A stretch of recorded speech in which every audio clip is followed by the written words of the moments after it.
그림을 하나 볼까요? 알곡과 가라지 비유 본문을 다룰 때 좀 쓰고 싶어서 제가 갈무리 해 두었던 만평입니다.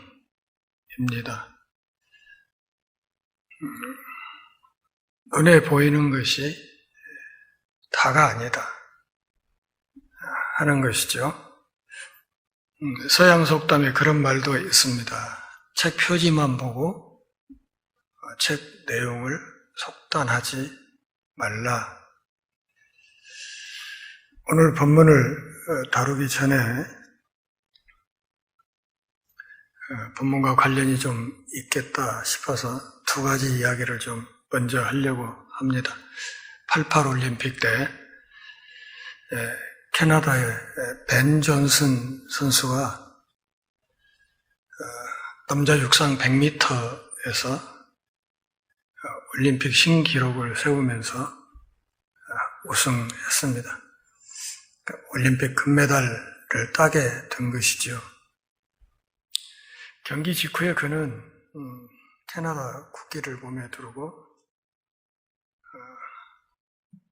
올림픽 스테디움을 한 바퀴를 아주 자랑스럽게 돌고 또 많은 관중들과 또 특별히 캐나다 국민들이 열광했습니다. 한순간에 그는 캐나다의 국민 영웅이 되었습니다. 그런데 얼마 후에 대회 주최 측에서 벤 존슨이 금지 약물을 썼다. 그래서 그의 혈액 검사에서 스테로이드 양성 반응이 나왔다 해서 그의 금메달이 박탈되고 한순간에 그는 캐나다의 국민 영웅에서 국민 밉상으로 전락하게 되었습니다. 또 한 가지 이야기는 미국의 어느 농부들 이야기인데 데일과 페테라는 두 사람의 농부가 한 동네에 살고 있었는데 비슷한 규모의 농장을 갖고 있었습니다. 아주 친한 친구들 사이인데 이 사람들은 해마다 내기를 했습니다. 한 해 농사가 누구 것이 더 잘 되나 이것을 놓고 항시 내기를 하면서 열심히 농사를 지었습니다. 이상하게도 데일이라는 이 사람이 한 번도 패퇴를 이겨본 적이 없었습니다. 매년 내기를 하면 그때마다 패퇴가 이기는 그런 결과가 나왔습니다. 아무리 친구 사이고 절친이라고 해도 좀 기분이 안 좋았던 데일이 어느 날 제안을 했습니다. 그러지 말고 우리 경마를 한번 하자. 너도 말을 갖고 있고 나도 말이 하나 있으니까 경마를 해서 누가 이기나 한번 하자. 이렇게 해서 경마를 하게 됐습니다. 두 사람 다 기술을 고용해서 경마장에 가서 경마를 했는데 출발한 뒤에 얼마 지나서부터 항시 지기만 했던 데일의 말이 조금씩 앞서가기 시작했고 그 바로 뒤를 패퇴의 말이 또 뒤쫓아가고 있었는데 결승점을 얼마 두지 않고 이 말 두 필이 이상하게 서로 발이 엉켜가지고 기수들이 나둥그러지게 됐습니다. 서로 자기 기수가 먼저 일어나라고 애타게 부르짖고 있었는데 다행히 데일의 기수가 먼저 일어나서 말을 타고 달리기 시작해서 결국 그 경마 경주에서는 데일이 이겼습니다. 처음으로 이겨본 것이죠. 그러니까 처음으로 이겼으니까 당연히 기뻐야 될 것인데 이 패태가 가만히 보니까 대일의 얼굴이 좋지 않아. 자네 기쁘지 않은가? 나를 이겼으니까. 그랬더니 대일이 하는 말이 그게 아니고 우리 기수가 타고 온 말이 내 말이 아니여.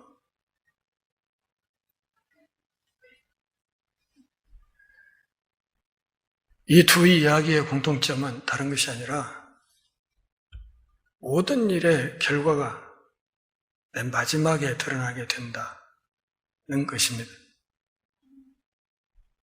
우리가 이 땅에서 예수를 믿고 신앙생활을 열심히 하고 찬양하고 기도하고 예배하고 또 전도하고 성도가 교제하고 봉사하고 열심히 살아갑니다.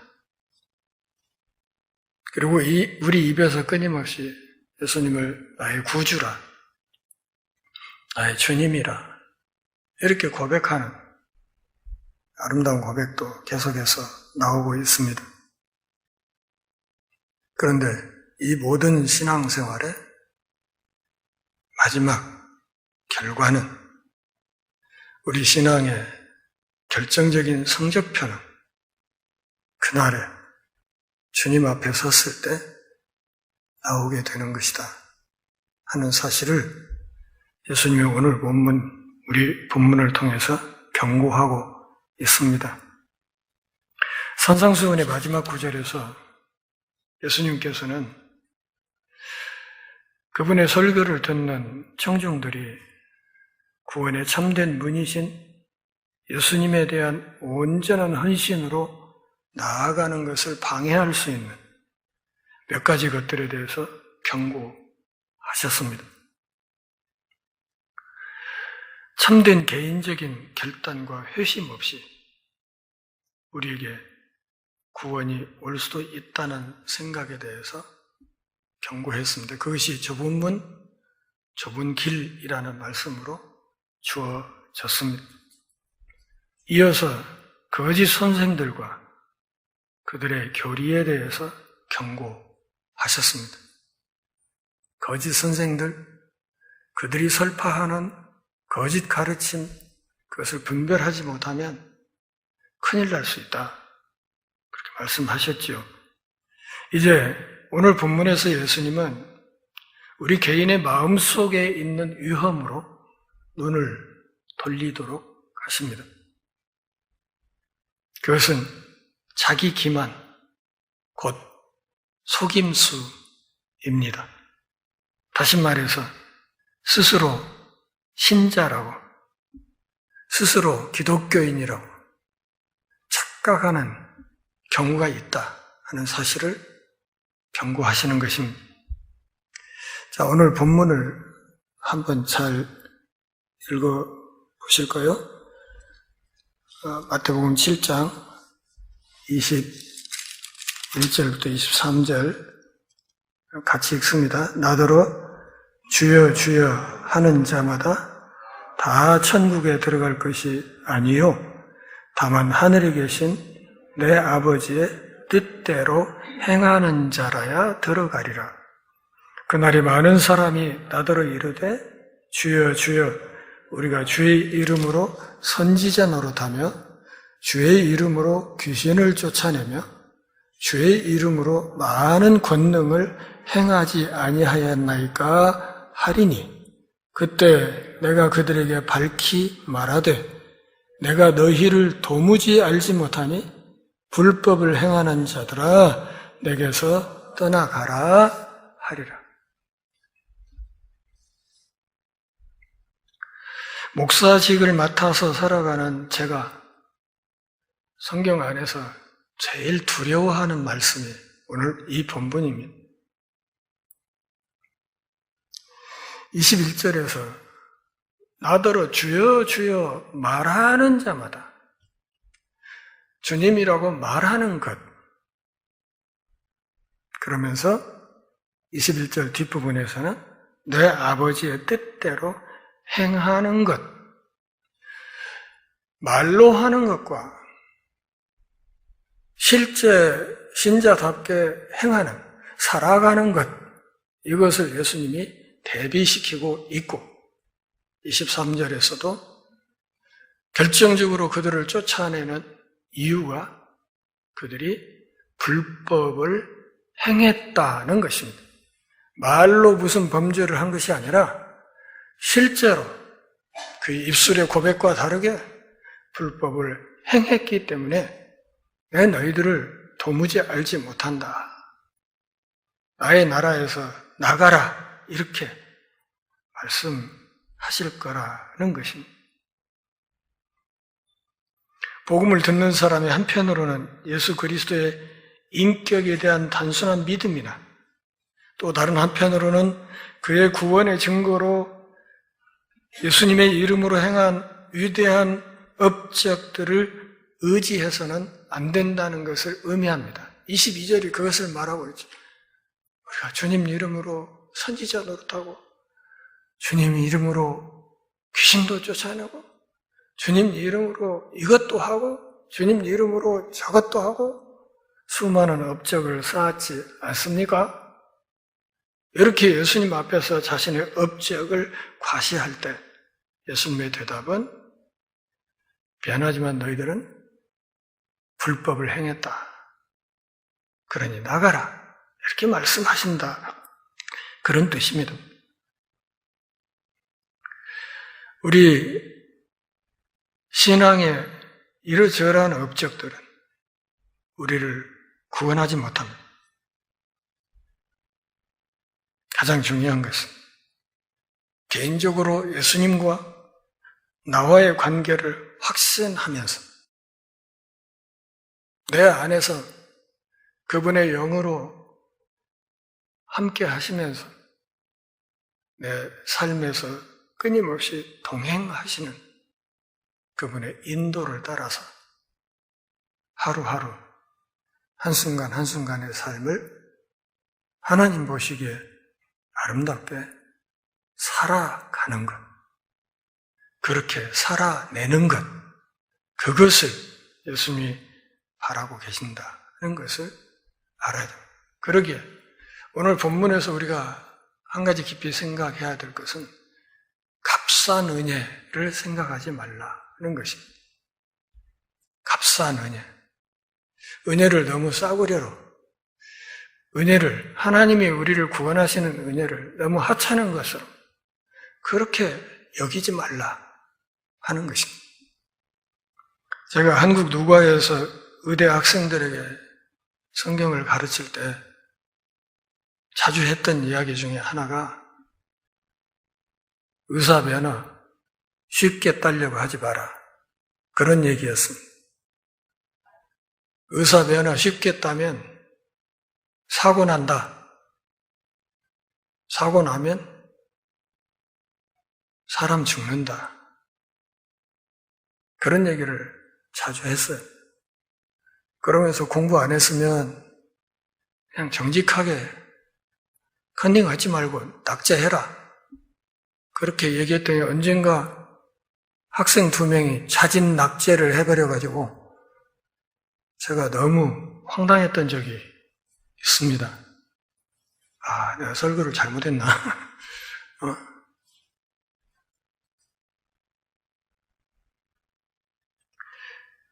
우리가 잘 알고 있는 독일의 디트리 보네프어 목사님은 당시 독일 교회에서 이러한 종류의 자기 기만의 실상을 잘 알고 있었습니다. 그래서 값싼 은혜, 곧 싸구려 은혜라는 말을 만들어서 하셨습니다. 당시 독일 교회는 히틀러를 지지하고 있었죠. 히틀러의 유대인 학살을 정당화시키고 있었습니다. 수많은 신학자들이 히틀러의 뒷배가 되었습니다. 그때 보네프 목사님은 히틀러가 하는 꼴을 보다 못해서 히틀러 암살단에 가담했고 결국 나중에 그것이 발각이 되어서 2차 대전이 끝나기 직전에 순교했습니다. 아까운 인물이 너무 일찍 세상을 떴습니다. 오늘날 한국 교회를 비롯해서 이 땅에 많은 교회 안에서 그리고 교단 안에서 우리가 신앙 고백을 하고 있고 또 그 신앙 고백에 기반해서 여러 가지 착하고 선한 일들을 행하고 있지만 때로 문제가 되는 것은 많은 사람들이 거듭나지 않은 채로 그 일에 가담하고 있다는 것입니다. 하나님의 은혜를 듣고 은혜를 배우고 은혜를 때로 체험하기도 하지만 그 은혜가 회심이 없는 개인적인 회심이 뒷받침되지 않은 값싼 은혜였다는 사실에 문제가 있습니다. 잠언 30장 12절에서 잠언 기자가 말합니다. 스스로 깨끗한 자로 여기면서도 자기의 더러운 것을 씻지 아니하는 무리가 있느니라. 제 말이 아니고 하나님의 말씀입니다. 자기는 깨끗하고 생각하는데 하나님 편에서 볼 때는 그 더러움이 씻어지지 않아서 여전히 더러운 채로 있는 사람들이 있다. 그런 말입니다. 그러기에 보네퍼는 제자도의 대가를 말하면서 저렴한 은혜는 회개를 요구하지 않는 용서, 교회 권징이 없는 세례, 신앙 고백이 없는 친교, 개인적인 고백이 없는 사죄를 설교하는 것이라고 이야기했습니다. 값싼 은혜는 제자도가 없는 은혜, 십자가가 없는 은혜, 살아계시고 성육신하신 예수 그리스도가 없는 은혜라고 말했습니다. 그리고 오늘날 이 값싼 은혜가 현대 교회를 무너뜨리고 있다.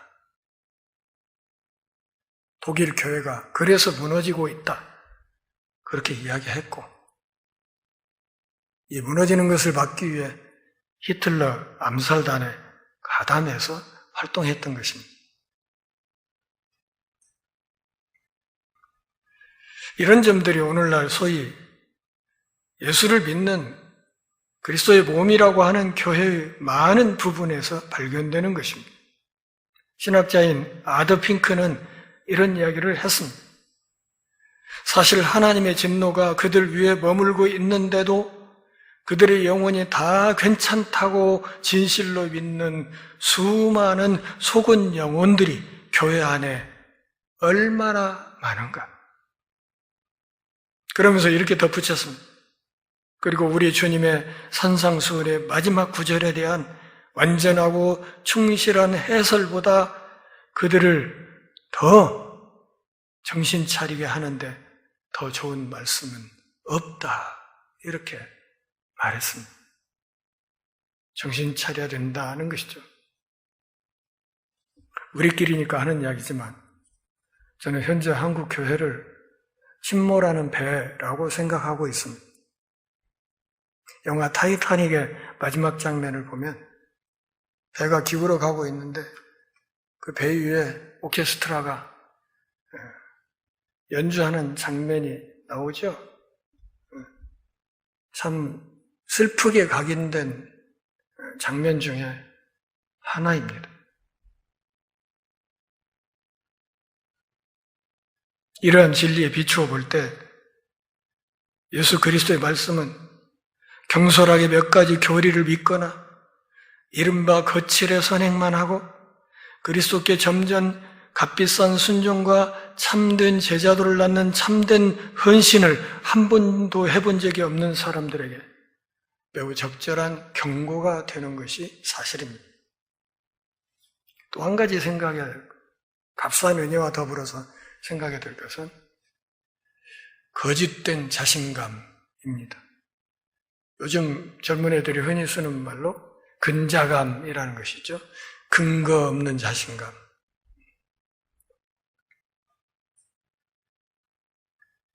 거짓된 자신감을 갖고 있는 사람들이 있습니다. 교리에 대해서는 꽤 알고 있지만 예수님을 개인적으로 아는 경지에 이르지 못한 사람들이 있습니다. 만일 그렇다면 주님께서 나더러 주여 주여 하는 자마다 천국에 다 들어갈 것이 아니요 다만 천국에 계신 내 아버지의 뜻대로 행하는 자라야 들어가리라, 이렇게 말씀하실 것입니다. 무슨 뜻인가? 주님, 주님, 주여, 주여. 이 주여, 주님이란 말이 입에 붙은 분들이 많죠? 길을 가다가도 발 좀 삐끗하고, 아이고, 주여. 이러면서, 주님과 더불어 사는 건 좋은 일입니다.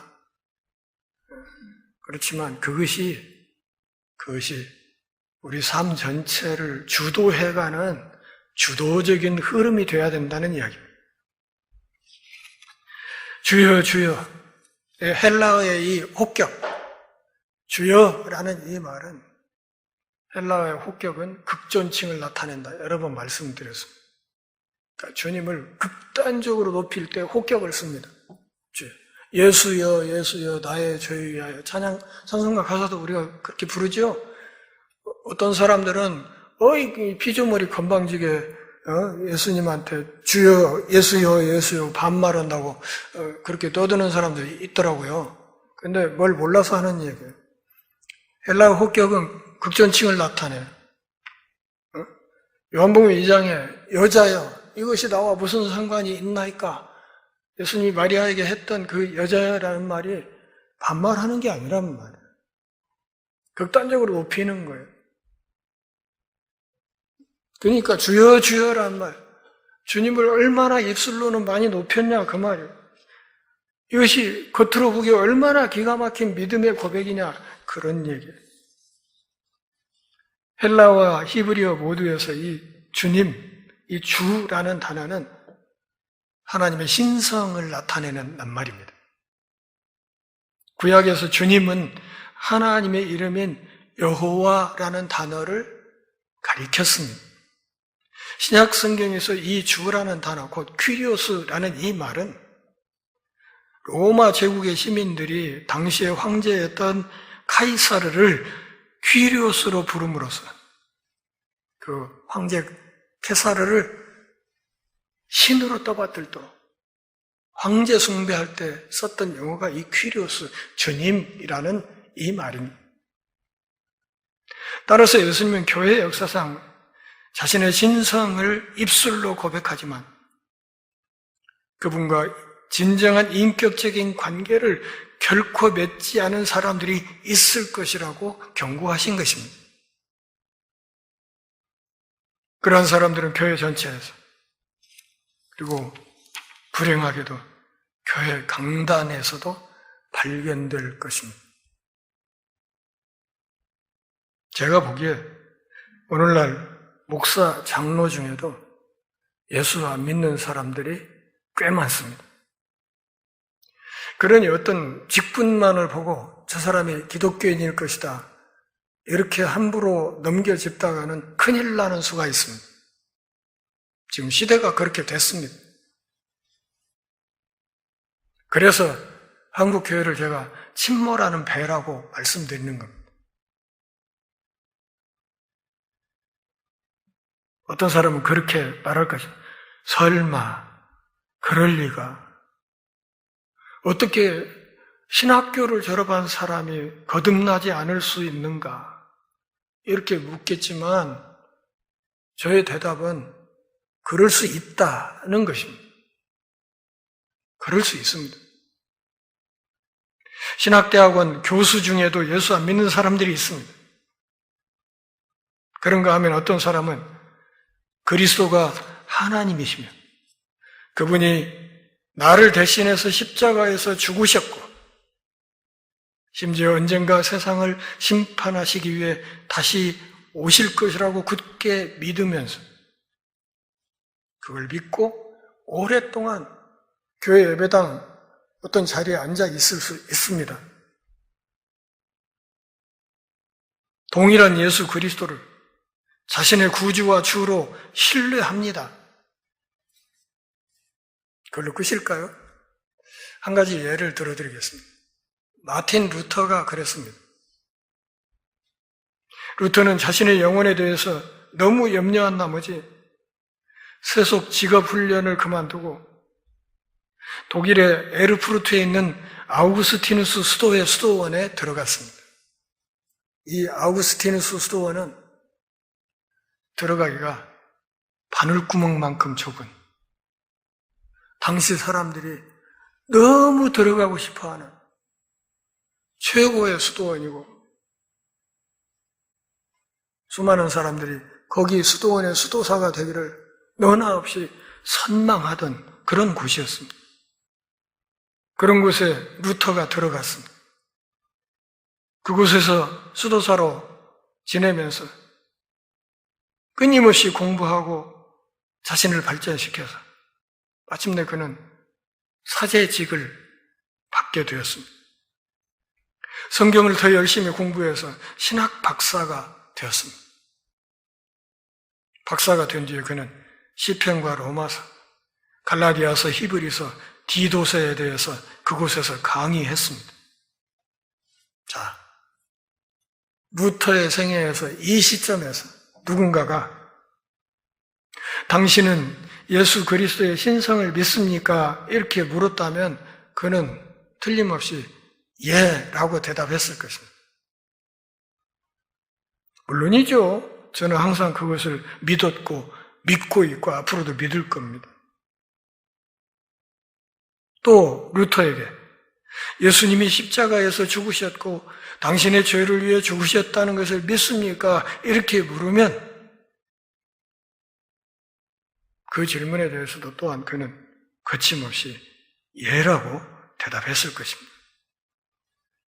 예수님이 세상을 심판하러 다시 오실 것을 믿습니까? 이렇게 물으면 루터는 또 예, 그렇습니다. 그렇게 대답했을 것입니다. 예수님의 재림을 생각만 해도 가슴이 설렙니다. 이렇게 고백했을 것입니다.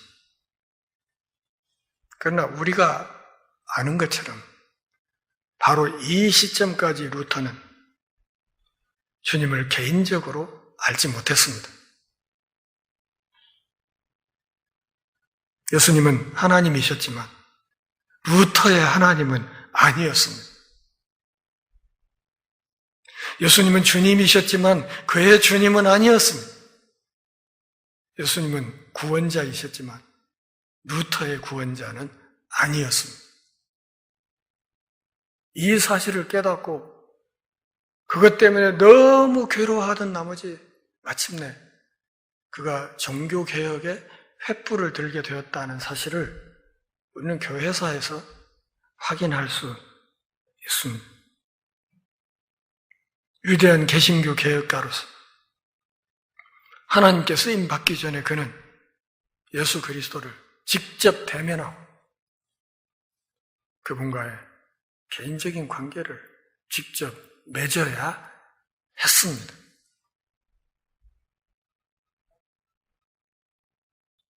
다시 정리할까요?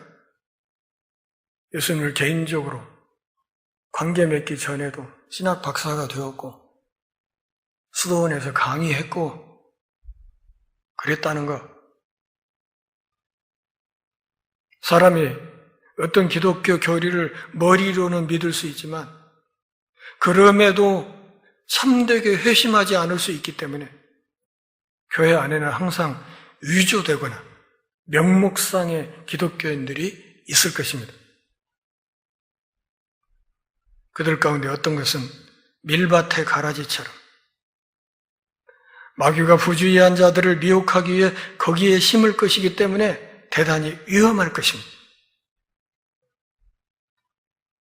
자기 기만에 빠져서 내가 나를 속이는 근거 없는 자신감에 빠져서 방심하는 그런 사람들이 있을 수 있다. 이게 제대로 안 되니까 예배를 가볍게 생각하고 기도 우습게 생각하고 찬양 함부로 하고 그러는 겁니다.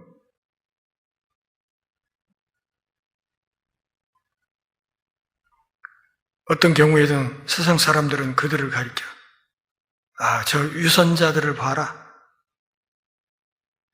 저 사람들이 바로 내가 기독교인이 되지 않으려고 하는 이유라고 말할 것입니다.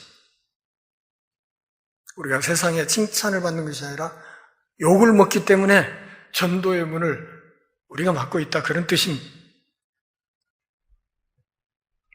그렇다고 오늘 제가 드리는 이 말씀에 너무 낙담하지는 마시기 바랍니다.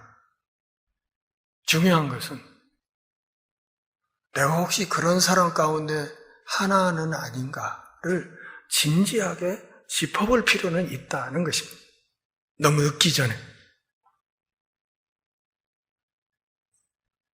주님 앞에 나의 마음 상태를 그분 앞에 솔직하고 정직하게 드러내고 그리스도에 대한 충만한 믿음과 그분을 향한 헌신으로 끝까지 나를 인도해 주시도록